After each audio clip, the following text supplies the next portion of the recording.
नमस्कार, आप देख रहे हैं न्यूज़ वन इंडिया। मैं हूं आपके साथ ऋतु तोमर। आज महाराष्ट्र के बुलेटिन की शुरुआत करेंगे खबर के साथ। पिछले 24 घंटे में कोरोना के मामलों में बढ़ोतरी हो रही है। राज्य में कुल कोरोना के 42,343 एक्टिव केस इस वक्त है। महाराष्ट्र में पिछले 24 घंटों में कोरोना संक्रमण के मामलों में लगातार बढ़ोतरी हो रही है।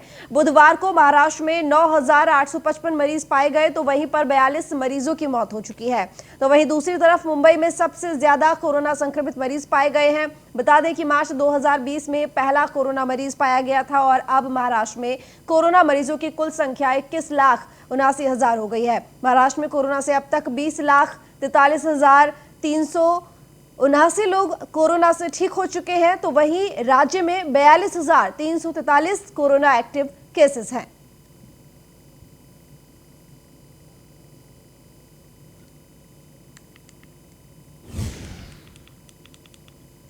तो मुंबई में कोरोना वैक्सीनेशन की शुरुआत होने के बाद भी नए मरीजों की संख्या कम होने का नाम नहीं ले रही। पिछले 10 दिनों में दूसरी बार बुधवार को मुंबई में कोरोना वायरस के 1100 से अधिक मामले सामने आए हैं। पिछले बुधवार को 1,167 मामले सामने आए थे, जबकि इस बुधवार को एक बार फिर कोरोना के 1,121 नए केस दर्ज किए गए हैं। वहीं 6 मरीजों को महामारी में अपनी जान गंवानी पड़ी है। फिलहाल कोरोना से मरने वालों की संख्या 11,482 तक पहुंच गई है। महाराष्ट्र में कोरोना के 9,855 नए केस सामने आए हैं।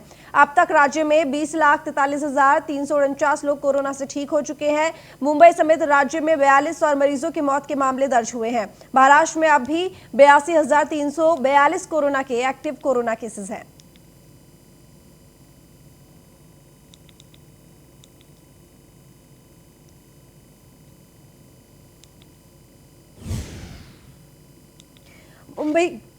बता दें कि मुंबई के सीएम उद्धव ठाकरे और विपक्ष में हिंदुत्व को लेकर तीखी नोकझोंक। विधानसभा में दोनों पक्षों में चला वार पलटवार का दौर। बाबरी मस्जिद गिराने के मामले में सीएम ने बीजेपी पर निशाना साधा। विधानसभा में कल सीएम उद्धव ठाकरे और विपक्ष में हिंदुत्व को लेकर तीखी नोकझोंक देखने को मिली और बाबरी मस्जिद गिराने के मामले में को लेकर सीएम उद्धव ठाकरे ने भाजपा पर जमकर निशाना भी साधा। तो वहीं दूसरी तरफ विपक्ष नेता देवेंद्र फडणवीस ने सीएम ठाकरे पर पलटवार करते हुए कहा कि बाबरी मस्जिद मामले में हम खुद बतौर कार सेवक वहां गए थे, तब आप कहां थे।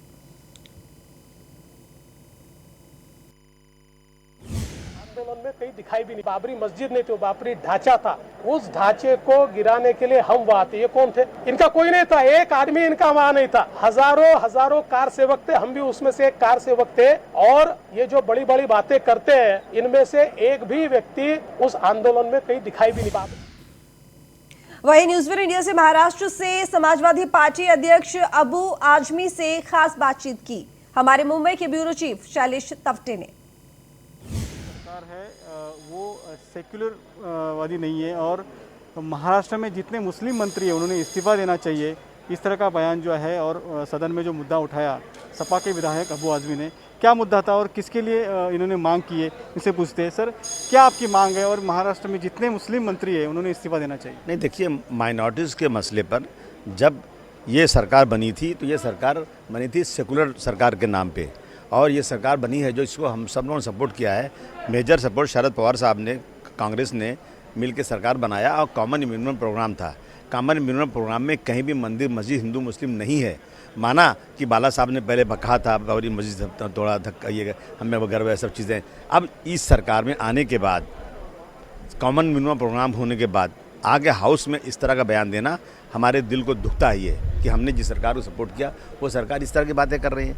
तो मैं कम से कम, हम तो सिर्फ इसलिए कि बीजेपी जैसी पार्टी जो इसने देश को बिल्कुल बर्बाद कर दिया है वो सत्ता में न रहे, इसलिए हमने सपोर्ट किया है। मैं अपने गुस्से का इजहार ऐसे ही कर सकता हूँ कि मेरे मंत्री जो मिनिस्टर हैं मुस्लिम, वो अपने गुस्से में रिज़ाइन कर दें। सरकार हम नहीं गिरा रहे हैं, सरकार को हम क्योंकि पार्टिमा में हमने वापस नहीं लिया है, लेकिन अपने गुस्से को दर्ज करा रहा हूँ मैं। आप तो आवाज़ उठा रहे हैं, कांग्रेस और एनसीपी तो चुप है। नहीं, अब उनको नहीं मालूम क्यों नहीं उठा रहे हैं। उनको मैं तो उठाऊंगा आवाज़, जो सही बात है, सच्ची बात है। अगर मैं मंत्री होता तो भी उठाता आवाज़। ये बात आप शरद पवार से भी बिल्कुल करूँगा, बात है 100% करूँगा। पूरी कम्युनिटी देश में कई लोग हैं जो इससे बहुत नाराज़ हैं। आपका सरकार का सपोर्ट नहीं, सरकार का देखिए, मेरे सपोर्ट करने से सरकार गिरती नहीं, बचती नहीं। लेकिन मैं कोई मैसेज ऐसा नहीं देना चाहता हूँ कि मेरी वजह से बीजेपी को फ़ायदा हुआ।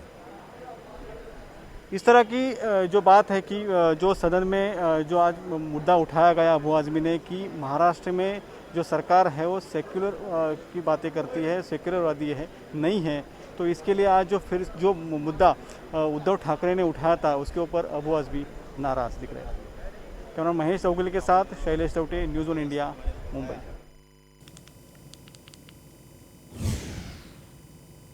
औरंगाबाद से खबर, जहां पर महिला मरीज से छेड़खानी करने वाला डॉक्टर सस्पेंड, डिस्चार्ज के बदले डॉक्टर ने शारीरिक संबंध बनाने की मांग की थी। औरंगाबाद के कोविड सेंटर में महिला मरीज से छेड़खानी करने वाले डॉक्टर को सस्पेंड कर दिया गया है।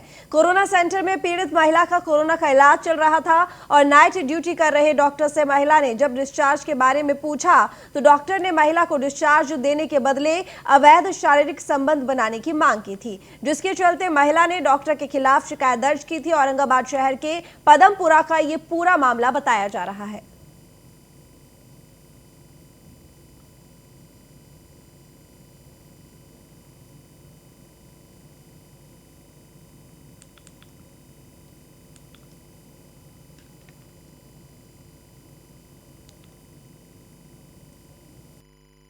करीबन 40 मिनट दोनों में बात हो रही थी। वहाँ बैठ के महिला ने चाय कॉफ़ी भी लिया है और ऐसा कोई भी फिजिकल असॉल्ट हुआ है इस तरीका का कुछ नहीं है उसमें। उसका बैठ के दोनों में बातचीत हुई ऐसा दिखा है, मगर तकरार के अनुसंधान हमने उनको तुरंत बरतरफ किया है और महिला को भी इसमें पुलिस में तकरार देने के लिए। इस घटना कुछ शब्द में बयान करना अत्यंत कठिन है। ये निंदनीय घटना है, इसका मैं तीव्र निषेध करती हूँ और कॉरपोरेशन को ये अपील करती हूँ कि ये जो डॉक्टर है इसके ऊपर चार्जेस लगाना चाहिए, उसके ऊपर गुना दाखिल करना चाहिए। लेकिन कॉरपोरेशन ने उसकी सेवा खंडित करके उसके ऊपर रहम किया है ऐसा लग रहा है और उसको ऐसे गुना करने के लिए खुला छोड़ दिया है। इससे ये जाहिर होता है। मैं ये सरकार को और कॉरपोरेशन को आह्वान करती हूँ कि जल्द से जल्द ये डॉक्टर के ऊपर गुना दाखिल करना चाहिए। बीजेपी विधायक अतुल सावे ने महिला सुरक्षा पर सवाल उठाए हैं। कोविड अस्पताल में महिला के साथ डॉक्टर ने छेड़खानी की थी। कोविड अस्पताल में इलाज करवा रही महिला के साथ एक डॉक्टर द्वारा छेड़खानी का मामला सदन में काफी गर्मा रहा है। स्थानीय बीजेपी विधायक अतुल सावे ने इस मामले को लेकर महिला सुरक्षा पर सवाल उठाए हैं और डॉक्टर पर कार्रवाई की मांग की है।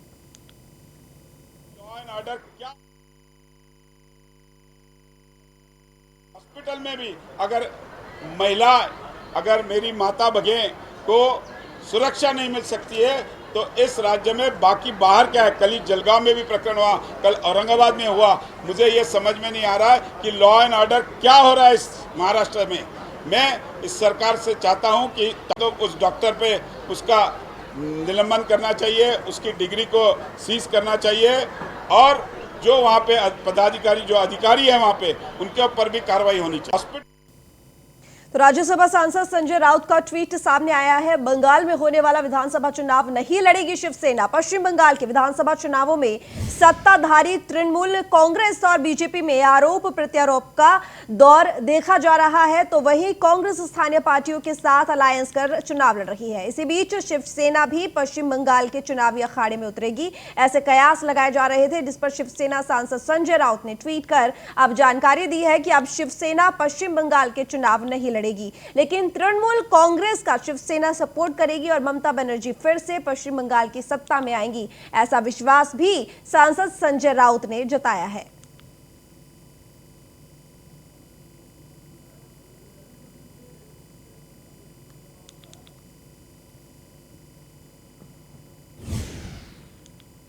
वहीं महाराष्ट्र में कोरोना वैक्सीनेशन की शुरुआत हुई। अब तक 51,240 नागरिकों को कोरोना का टीका लगा है। महाराष्ट्र में कोरोना वैक्सीनेशन की शुरुआत हो चुकी है। राज्य में 51,240 नागरिकों को अब तक कोरोना वैक्सीन मिल चुकी है। 3 मार्च को शुरू हुए टीकाकरण में 24,186 वरिष्ठ नागरिकों को वैक्सीन की पहली डोज दी गई, तो वहीं दूसरी तरफ 7,410 स्वास्थ्य कर्मियों को पहली और 10,015 स्वास्थ्य कर्मियों को दूसरी डोज दी गई है। राज्य में अब तक कुल 13,72,886 लोगों को वैक्सीन लगाई जा चुकी है।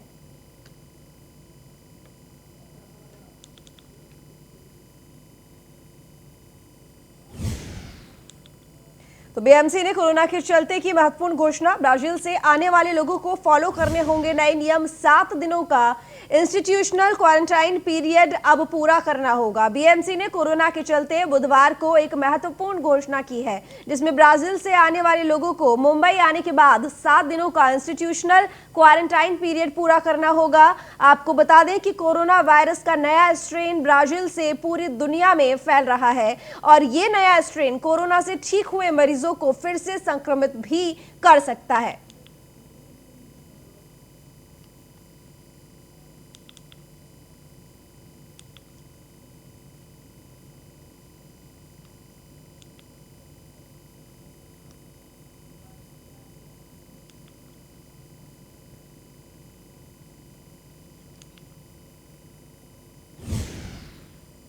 वहीं गोंदिया पुलिस को बड़ी कामयाबी मिली है। पुलिस ने नक्सलवादियों का पर्दाफाश किया है। नक्सलियों ने जमीन के नीचे विस्फोटक छुपा रखा था। गोंदिया जिले के किशोरी पुलिस थाने का ये मामला है। गोंदिया जिले के किशोरी पुलिस थाना के अंतर्गत आने वाले सोईगांव टोली के जंगल में नक्सलवादियों द्वारा बड़े पैमाने में विस्फोटक जमीन के नीचे छुपाया गया था, जिसे खोदने में गोंदिया पुलिस को सफलता मिली। गोंदिया पुलिस ने 9 डिटोनेटर, 3 जिलेटिन विस्फोटक समेत कई सामान जब्त किए हैं। पुलिस के C40 पथक द्वारा जंगल में जारी सर्च ऑपरेशन में मुहिम के दौरान ये विस्फोटक बरामद किए गए हैं।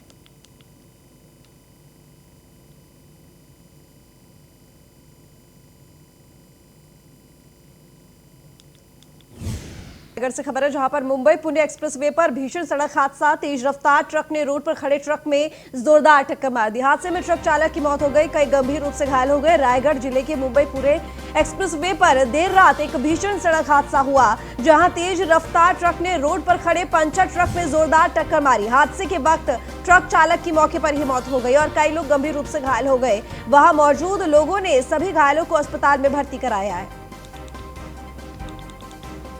तो बता दें आपको कि मुंबई पुणे एक्सप्रेसवे पर यह भीषण सड़क हादसा हुआ। तेज रफ्तार ट्रक ने रोड पर खड़े ट्रक में जोरदार टक्कर मार दी, जिसकी वजह से यह हादसा हुआ और हादसे में कई लोग गंभीर रूप से घायल हो गए। वहीं ट्रक चालक की मौके पर ही मौत हो गई।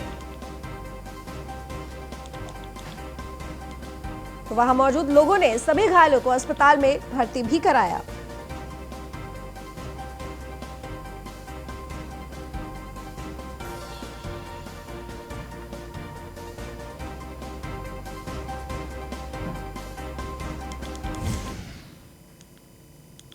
मुंबई में यात्री ट्रेनों से गिरकर जान गंवा देते हैं। ऐसी दुर्घटनाओं को टालने के लिए रेलवे ने बंद दरवाजों की एसी लोकल का प्लान बनाया था, लेकिन योजना के अनुरूप Mumbai urban transport project MUTP में 47 रैक खरीदने की भी मंजूरी मिल गई थी। अब भी कारशेड में 10 से ज्यादा ऐसी ट्रेनें पड़ी हैं, लेकिन इन्हें चलाने के लिए रेलवे अधिकारियों के पास कोई प्लान नहीं है। अधिकारियों की माने तो एसी लोकल को यात्रियों का प्रतिसाद नहीं मिल रहा है, जबकि यात्रियों का कहना है कि पर्याप्त सर्विस नहीं होने के कारण एसी लोकल को रिस्पांस नहीं मिल रहा। अभी मध्य रेलवे में CST के कल्याण और पश्चिम रेलवे में चर्चगेट से विरार के बीच एसी लोकल की सेवाएं चलाई जा रही हैं। कुछ अधिकारियों ने सुझाव दिया है कि यदि मौजूदा लोकल में ही फर्स्ट क्लास के डिब्बों को धीरे धीरे एसी डिब्बों से रिप्लेस करें तो बात बन सकती है। वहीं सामान्य लोकल सेवाएं प्रभावित ना हो, इसके लिए सेमी एसी लोकल चलाने की योजना बनाई गई है। इसमें आधे डिब्बे द्वितीय श्रेणी के होंगे तो आधे डिब्बे वातानुकूलित होंगे।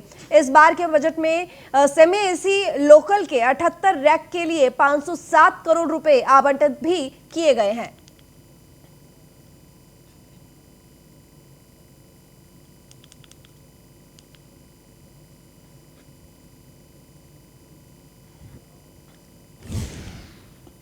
वहीं मोनो रेल के 10 डिब्बों के निर्माण के लिए मुंबई महानगर प्रदेश विकास प्राधिकरण ने टेंडर जारी किया था। 2 फरवरी को ये टेंडर खोला गया था और MMRDA के मुताबिक 1 महीने में टेंडर प्रक्रिया को पूरा कर लिया जाएगा। आने वाले 18 महीने में विभाग को पहली मोनोरेक की सप्लाई होने वाली है। टेंडर आवंटित होने के 24 महीने में सभी मोनो के डिब्बों की सप्लाई कंपनी करेगी। मोनोरेक के निर्माण के लिए MMRDA 550 करोड़ रुपए खर्च करने वाला है। डिब्बों के कम होने के कारण यात्रियों पर दूसरी ट्रेन के लिए करीबन 20 मिनट का इंतजार करना पड़ता है। मोनो के बेड़े में 10 नए डिब्बे के शामिल होने से यात्रियों के स्टेशन पर इंतजार नहीं करना पड़ेगा। वहीं मोनो और मेट्रो रेल के इतिहास में पहली बार डिब्बों के निर्माण के लिए जारी टेंडर में केवल भारतीय कंपनियों ने ही आवेदन किया है। हालांकि देश में मोनो रेल के निर्माण के लिए 3 देशी कंपनियों ने रुचि दिखाई है, जिसमें भारत की हेवी इलेक्ट्रिकल लिमिटेड कंपनी भी शामिल है।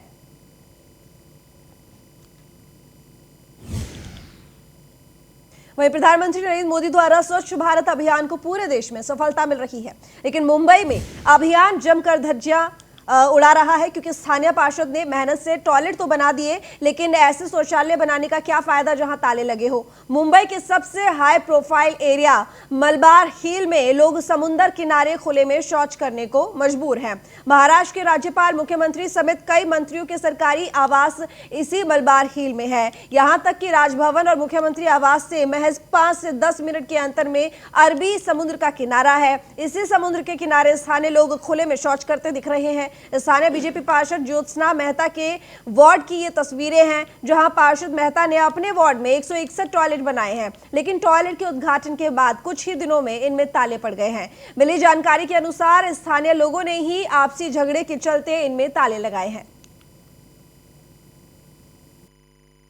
जिम्मेदारी हमारी क्या है कि हम शौचालय बना के देते हैं, उसकी चलाने की जिम्मेदारी तो उधर के लोगों की रहेगी। हम लोग इतनी वो नहीं कर सकते हैं कि हम उधर आके साफ सफाई के लिए भी हम लोग रोज उधर हमारा इंस्पेक्शन होगा, रोज इतने शौचालय का करेंगे, वो जिम्मेदारी। इसीलिए तो CDO हमने फॉर्म किया है कि वो पे एंड यूज की तरह यूज कर सके, पर अंदर अंदर की अंडरस्टैंडिंग आपको रखनी पड़ेगी कि कैसे वो शौचालय। हमने तो सुसाइड करने का भी बोला कि खाएंगे तो जाएंगे कहाँ, सुसाइड करने का भी बोला, लेकिन वो बोलता आप सुसाइड करो या घासलेट डालो या पेट्रोल डालो, कुछ भी करो। हम लोग को बोलता है हम काली माता नगर से भीड़ नहीं सकते हम, लेकिन वो चाहे तो सब कुछ कर सकते। वो नगर सेवक है, वो चाहे तो सब कुछ कर सकते, लेकिन वो कुछ जिम्मेदारी हमारी क्या है कि हम शौचालय बना के देते हैं, उसकी चलाने की जिम्मेदारी तो उधर के लोगों की रहेगी। हम लोग इतनी वो नहीं कर सकते हैं कि हम उधर आके साफ सफाई के लिए भी हम लोग रोज उधर हमारा इंस्पेक्शन होगा, रोज इतने शौचालय का। देश में सबसे ज़्यादा टैक्स देने वाले मुंबई की ये तस्वीरें अपने आप में बहुत कुछ बयां करती है। कई अच्छे बुरे समय को देख मुंबई का स्पिरिट आज भी कायम है। बस दुख इस बात का है, सियासत को मुंबई का दर्द आज तक समझ में आया ही नहीं। अजय कल्याण ने न्यूज़ 1 इंडिया, मुंबई। देश में सबसे ज़्यादा टैक्स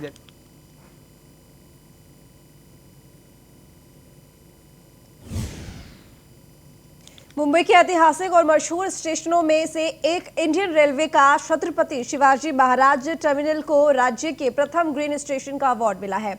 यह स्टेशन सेंट्रल रेलवे जोन के तहत आता है और भारतीय उद्योग परिसंघ यानी कि कन्फेडरेशन ऑफ इंडियन इंडस्ट्री के इंडियन ग्रीन बिल्डिंग काउंसिल की ओर से गोल्ड सर्टिफिकेट से सम्मानित किया गया है। इस बात की जानकारी रेल मंत्री पीयूष गोयल ने ट्विटर के जरिए दी है। छत्रपति शिवाजी महाराज टर्मिनल महाराष्ट्र का पहला रेलवे स्टेशन है जिसे ये सम्मान दिया गया है। सेंट्रल रेलवे ने एक बयान में कहा है कि उसने अधिक से अधिक क्षेत्र में पौधे लगाए हैं।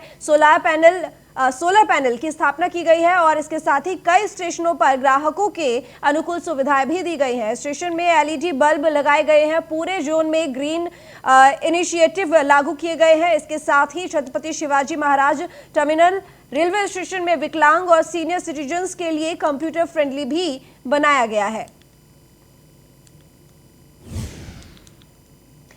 शेयर बाजार में भारी गिरावट दर्ज की गई है। सेंसेक्स में दिखी 384 अंकों की गिरावट के साथ ही 51,060.19 पर यह कारोबार रहा। निफ्टी 114 अंक से नीचे और 15,130.85 पर कर रहा है कारोबार। पिछले 3 दिन से शेयर बाजार में बढ़त दर्ज की गई थी, लेकिन फिलहाल ये बढ़त में थोड़ी सी गिरावट आ गई है, तो शेयर बाजार में अब भारी गिरावट ये दर्ज की गई है पिछले 3 दिन के बाद। आज तो सेंसेक्स में ये 384 अंकों की गिरावट देखी जा रही है। इसके साथ ही अब 384 अंकों के साथ सेंसेक्स गिरावट के साथ 51,060.19 पर रहा और इसके साथ ही निफ्टी की अगर बात करें तो 114 अंक नीचे 15,130.85 यानी कि 85 पर ये कारोबार कर रहा है।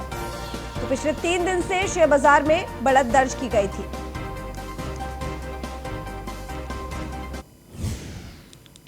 महाराष्ट्र बजट सत्र के चौथे दिन घमासान देखने को मिला। राम मंदिर के चंदे पर तीखी नोकझोंक, सत्ताधारी और विपक्ष में वार पलटवार हुआ। महाराष्ट्र में चल रहे बजट सत्र के चौथे दिन राम मंदिर के लिए चंदा इकट्ठा करने के मुद्दे को लेकर सत्ताधारी और विपक्ष में तीखी नोकझोंक देखने को मिली। इसको लेकर महाराष्ट्र कांग्रेस के अध्यक्ष और विधायक नाना पटोले ने भाजपा पर जमकर निशाना साधा। नाना पटोले ने सदन में एक व्यक्ति का नाम लेते हुए बताया कि कुछ लोग उस व्यक्ति के घर चंदा लेने गए थे और जब उन्होंने 30 साल पहले दिए हुए चंदे का हिसाब मांगा तो उसे धर्म से बाहर करने की धमकी दी गई।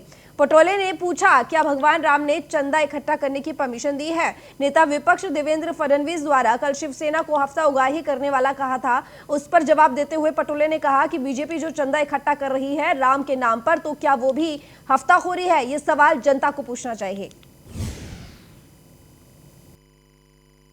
से कोई चैरिटेबल कोई व्यवस्था महाराष्ट्र में है जो अयोध्या में भगवान श्री राम जी के नाम से, उनके मंदिर बनाने के नाम से किसी को कॉन्ट्रैक्ट मिला है क्या? अगर ऐसी कोई चैरिटेबल व्यवस्था नहीं हो महाराष्ट्र में जिनको पैसे जमा करने का, क्योंकि चंदा जमा करने के लिए भी चैरिटेबल परमिशन लगती है, ऐसी कौन सी संस्था है जो ऐसे चंदा जमा कर रहे हैं? और इसलिए हमने सरकार से मांग की, लेकिन बीजेपी को बहुत तकलीफ हो गई। तो बीजेपी ये चंदा जमा कर रही है क्या? भगवान श्री राम जी ने इनको टोल वसूल करने का अधिकार दिया है क्या? हिंदू धर्म का ठेका इनको दिया है क्या? ये सवाल हमने सरकार से कोई।